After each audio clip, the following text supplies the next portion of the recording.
are sanding down our second coat of mud and getting ready to put on our third and final coat before we texture.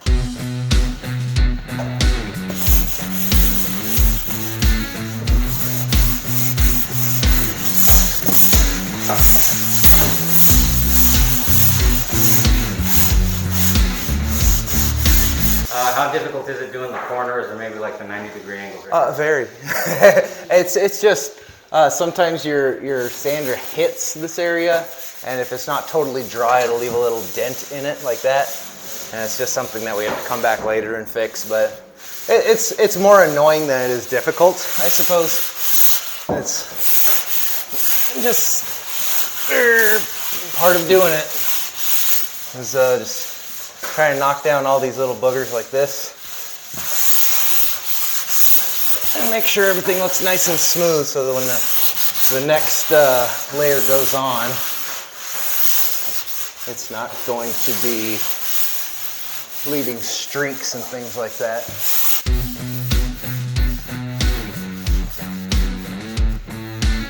Hey, get back to work. That's gonna make the roof leak. Think I'm afraid of a little water?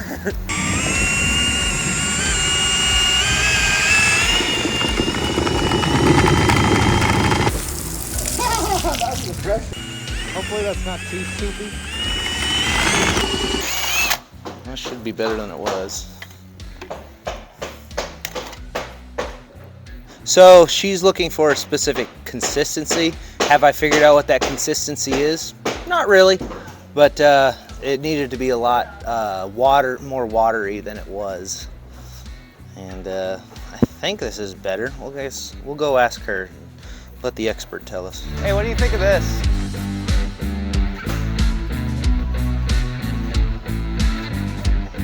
Well, let's find out. Yeah.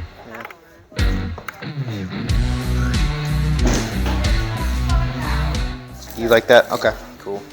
Think we're ready to go ahead and start, or did you need me to continue sanding up on the corners? You guys are a unique working pair right here because you're sanding, she's mudding. That's something that I don't see too often, so. What, doing it at the same time? Yeah. Well, might be a little less than orthodox to do it this way. The concern would be that the dust would fall into the wet mud, but I think we can mitigate that hazard by working on opposite walls.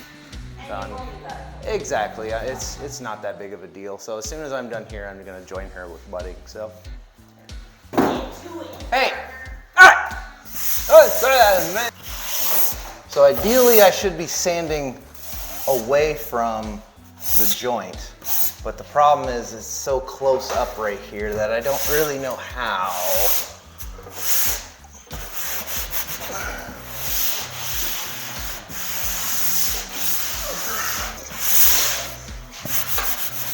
Depeche Mode is better than The Cure. Yes or no? Yeah. Okay.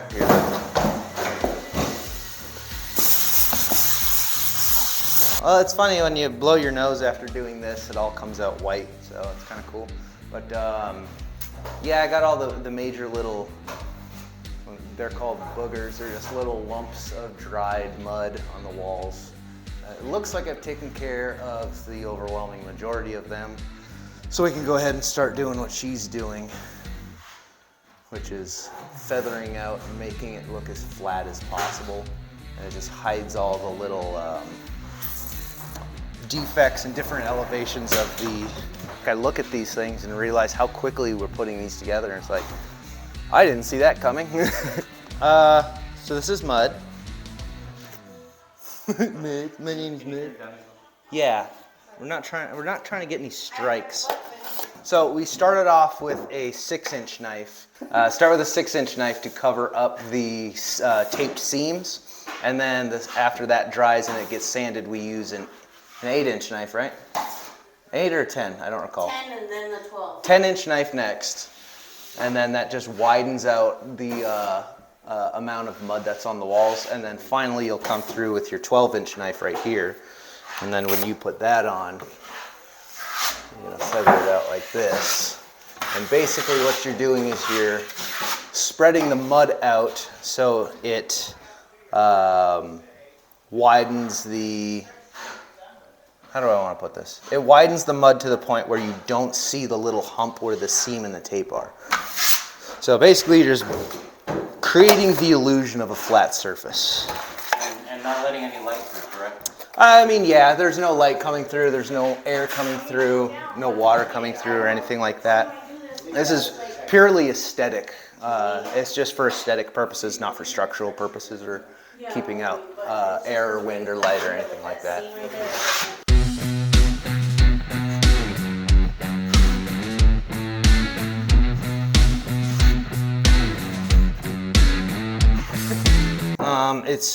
You just have to do it twice. Like you do a normal seam once, this you just have to do twice because you can't obviously, you know, hit it like that, but it's just, I get very obsessive with making it look very smooth, like I'm frosting a cake or something. It's super helpful. This is my own tool I got specifically because using the 6-inch knives, obviously it's got a flat. They have it's like this, it's flat, so you can't really scoop anything out of the bucket. But this is specifically for scooping things out of a 5-gallon bucket, and it's such a great tool, I love it. This is how I learned initially, is to use a tray or a pan like this. And I have used the hawk and trowel before. I don't think it's very comfortable just because I can't set it down. That is the advantage of using a pan, is I can do something like this. Ready? Yeah. Can't do that with a hawk. I just like using the pan because I like to set things down.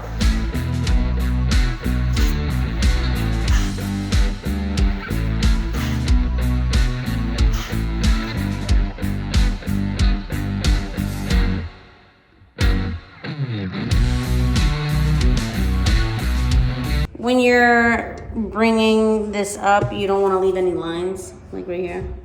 There's a line, there's a line, right there, there's a line. So you want to try to like get it on like one big swoop so that it stays nice and smooth. You don't want to keep going over and over again, and that's what I'm doing. It's like I'm just trying to. The thing with the windows is because there's this, you can probably see it here, there's metal, right, that we put for the windowsill to. Yeah, the beads. The beads, exactly. And so sometimes it leaves like a little lip. And so with the mud, you have to try to like smooth it out.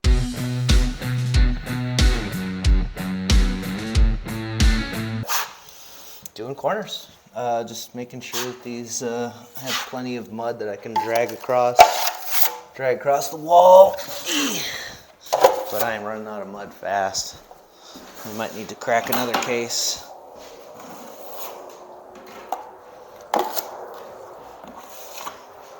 Yeah, that was pretty fast. So you got like. Yeah, I came just back here to the bucket. just filled it up, didn't I?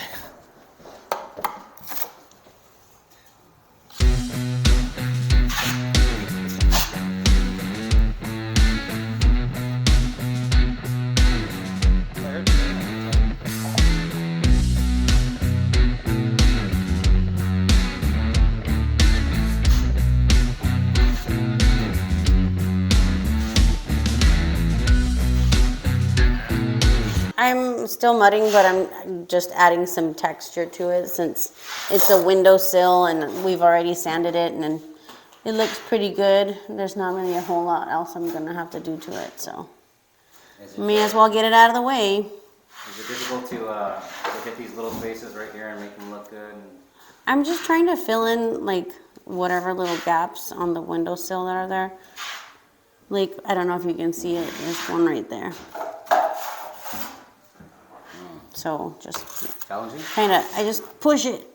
It is gone. Okay, but the question is, do you have to push it real good? Push it real good.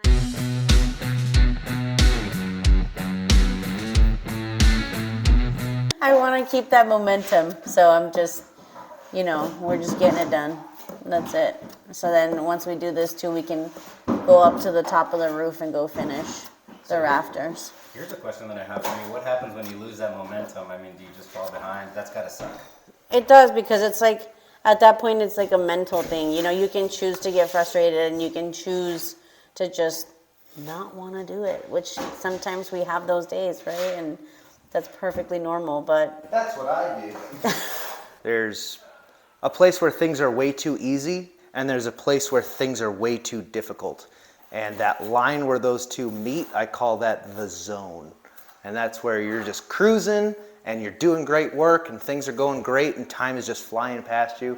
And then there's other times where it's like, this is so boring. I want to be done with this. It's difficult. It's not fun.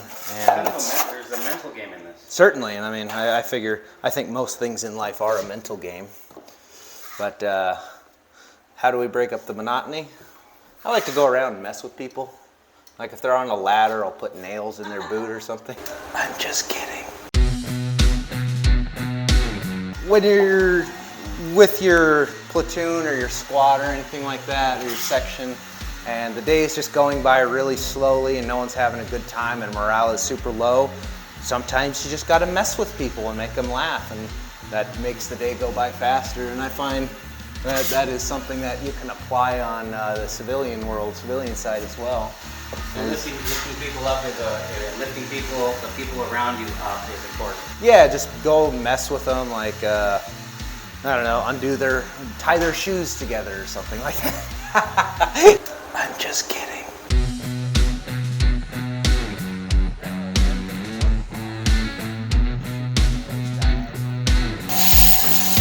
This ultralight joint compound comes in these big square buckets, and we toss it in here, like so. Slid right in. My name is Bud.